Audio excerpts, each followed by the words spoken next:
Good morning everyone. This video comes after a very long time, and the main reason to create this video today is I was very excited to see the BMW 310GS launch, and I wanted to have the first test ride. So this morning 10 a.m. I'm here to ride this bike. So let's go back with a bit of a history on the bike.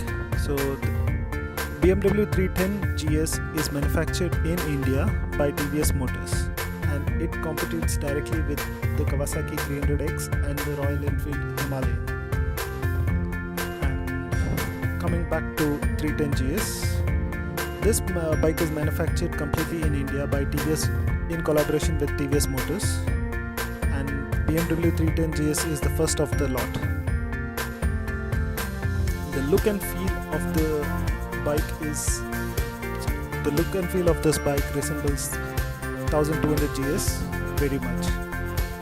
With the 220mm ground clearance and 140mm suspension travel, it puts out a 34 bhp and 28 Nm of torque. The fuel capacity is around 11 liters, which gives you a full range of 300 km on a full tank. At this time I'm here for a test ride. I don't know how long it'll take for me to get a test ride, but yes, I'm very excited for the same. The price is around 3.49 ex-showroom Bangalore. The price is obviously in a premium segment, and even though the bike is made in India, it complies with all the BMW worldwide standards of manufacturing, and the finish quality is of top notch. Okay, I'm back on the bike. The bike handles beautifully. It has a linear rev range or linear pickup, so it does not have the same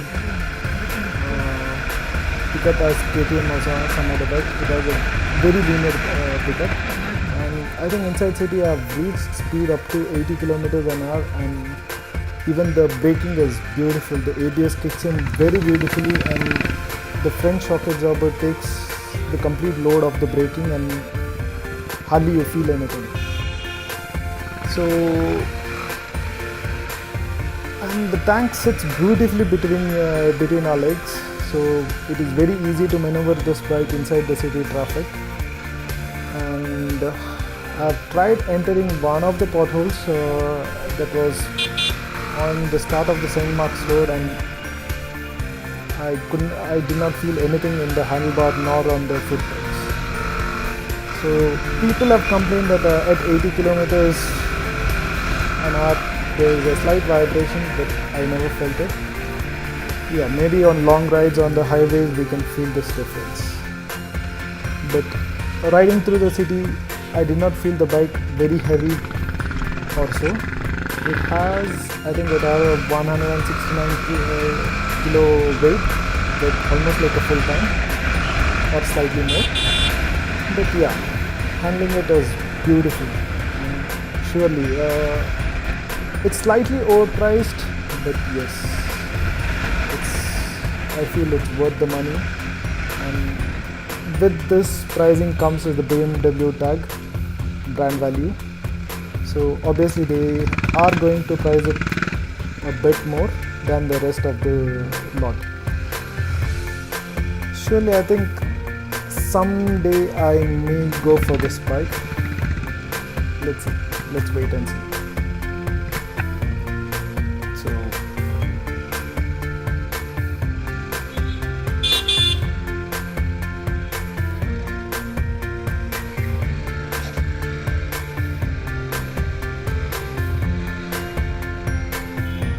Rode the 310R. That's the same engine as the 310GS. It shares the same engine.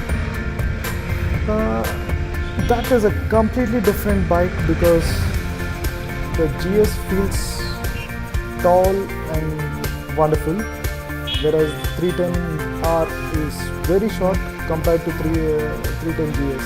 So it's the completely different stance, and you can play around with this bike like it's just any other 100cc bikes.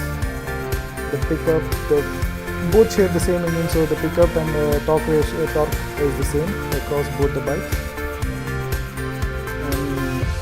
But yeah, it's very nice to ride it inside the city. So if you're going for a city ride, I think 310GR is a wonderful bike, and for touring I think 310GS will make a perfect bike. So I'll catch you soon. Bye for now.